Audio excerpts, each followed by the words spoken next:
નમસ્કાર વિદ્યાર્થી મિત્રો, ફરી એકવાર તમારું સ્વાગત છે મારી યુટ્યુબ ચેનલમાં. તો મિત્રો, આજે આપણે વિડીયોમાં ત્રિમાસિક પરીક્ષાનું જે આયોજન થઈ રહ્યું છે ઓગસ્ટ 2025માં, તો તેના માટે આપણે વિષય સામાજિક વિજ્ઞાનનું પેપર લઈને આવી ચૂક્યા છીએ. કેનું? વિષય સામાજિક વિજ્ઞાનનું મોડલ પેપર આઈએમપી પેપર લઈને આવી ચૂક્યા છીએ. ધોરણ રહેશે 7, પ્રકરણ એટલે કે પાઠ રહેશે 1, 2, 3 અને 10, સમય રહેશે 2 કલાક ને કુલ ગુણ રહેશે 40 ગુણનું પેપર રહેશે. તો આઈએમપી પેપર છે, સાથે તમારે પૂરેપૂરું પેપર સોલ્યુશન જોવાનું રહેશે. ચેનલમાં નવા હોય તો ચેનલને સબસ્ક્રાઈબ કરવાનું ભૂલતા નહીં, બેલ આઇકન પણ દબાવી દેજો. તો મિત્રો, આપણે હવે સોલ્યુશન સ્ટાર્ટ કરી દઈએ. તો પ્રશ્ન નંબર 1 છે, નીચે આપેલા વિકલ્પોમાંથી સાચો વિકલ્પ શોધીને પ્રશ્નોના ઉત્તર તમારે લખવાના છે.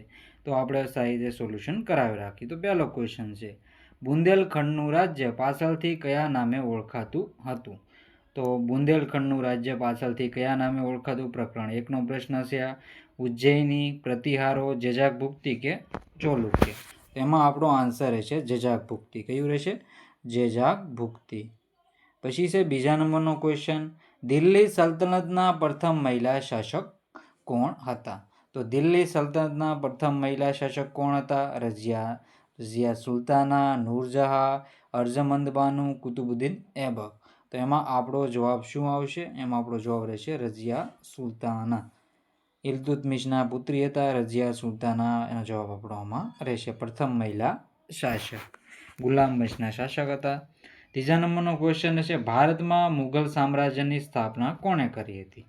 તો ભારતમાં મુઘલ સામ્રાજ્યની સ્થાપના કોણે કરી હતી? તેમાં આપણો જવાબ રહેશે બાબર દ્વારા મુઘલ સામ્રાજ્યની સ્થાપના 1526માં ઇબ્રાહિમ લોધીને હરાવીને કરવામાં આવી હતી. ચોથા નંબરનો ક્વેશ્ચન છે, તો આ ત્રણ ક્વેશ્ચનના આન્સર સાથે જોઈ લેજો. ચોથા નંબરનો ક્વેશ્ચન જોઈ લઈએ આપણે હવે. તેમાં જોઈએ તો, રણ પ્રદેશમાં બારીક માટીકણો વિશાળ વિસ્તારમાં પથરાતા બનતા સમથળ મેદાનને શું કહે છે? તો એમાં આપણો જવાબ રહેશે લોએસ, ફ્રિયોડ, ઢુવા કે પેનીપ્લેન? તો આનો જવાબ તમારે જાતે દેવાનો રહેશે. પાંચમા નંબરનો ક્વેશ્ચન છે, તરાઈના મેદાનના બીજા યુદ્ધમાં શાહબુદ્દીન ઘોરીને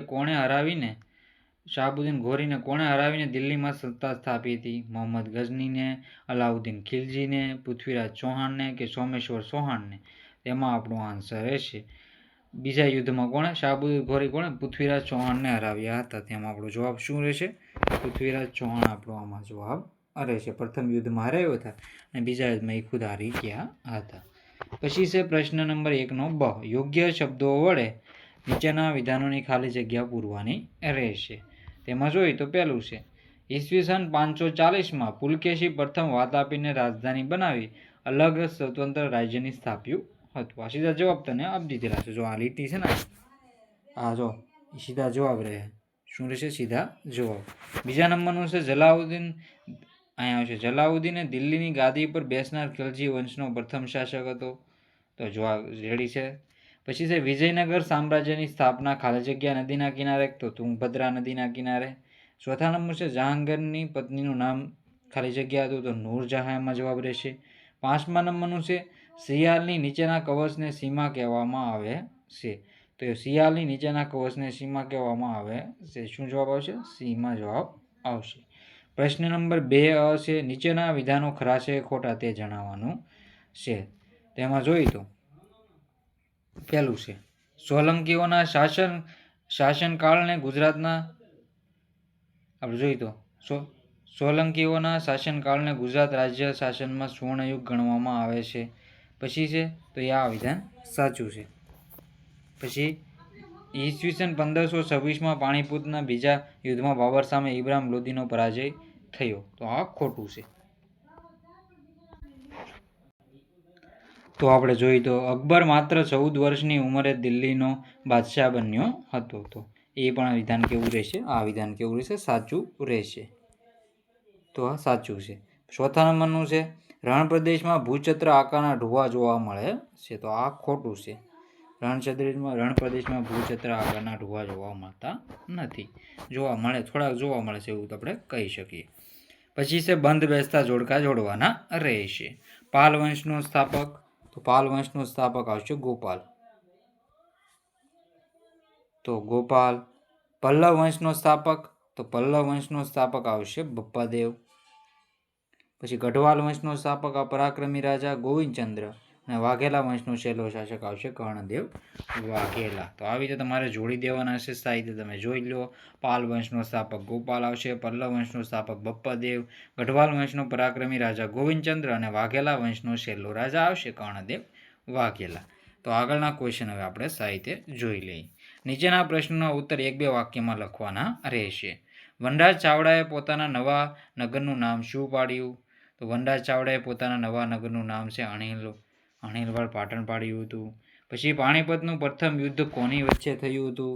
તો પાણીપતનું પ્રથમ યુદ્ધ છે એ કોની વચ્ચે થયું હતું? તેમાં આપણો જવાબ રહેશે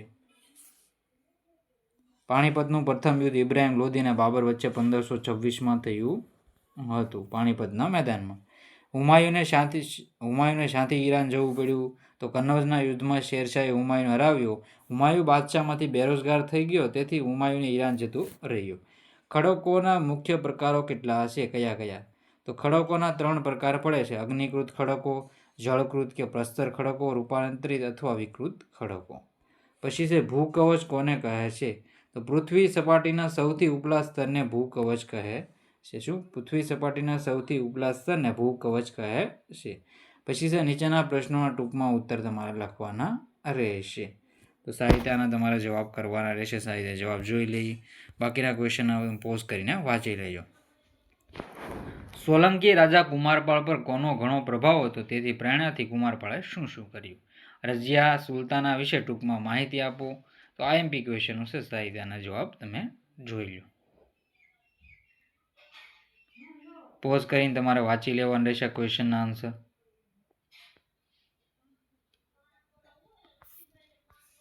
પછી છે શેરશાહના કોઈ પણ 5 સુધારાઓ જણાવો.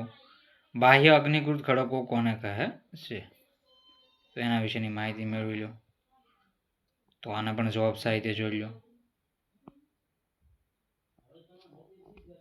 પછી છે નીચેના પ્રશ્નોના મુદ્દાસર ઉત્તર લખો. કૃષ્ણદેવરાય વિશે ટૂંક નોંધ લખવાની છે તમારે,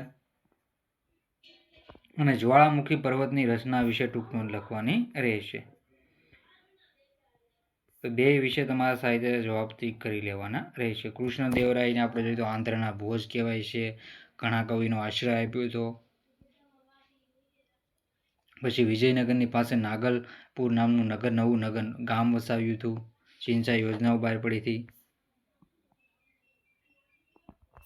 તો સાહિત્ય તમારા બધા જવાબ જોઈ લેવા. સલ્તનત સમયના સ્થાપત્યોનું વર્ણન તમારે કરવાનું રહેશે. તો પોઝ કરીને સાહિત્ય મિત્રો વાંચી લેજો. તો મિત્રો વિડીયોને એન્ડ કરીએ છીએ. પૂરેપૂરો વિડીયો જોજો, અને આ મિત્રો આઈએમપી મોડલ પેપર છે એ પણ ધ્યાને લેવું. તો આપણે વિડીયોને એન્ડ કરીએ છીએ. જય હિન્દ, જય ભારત.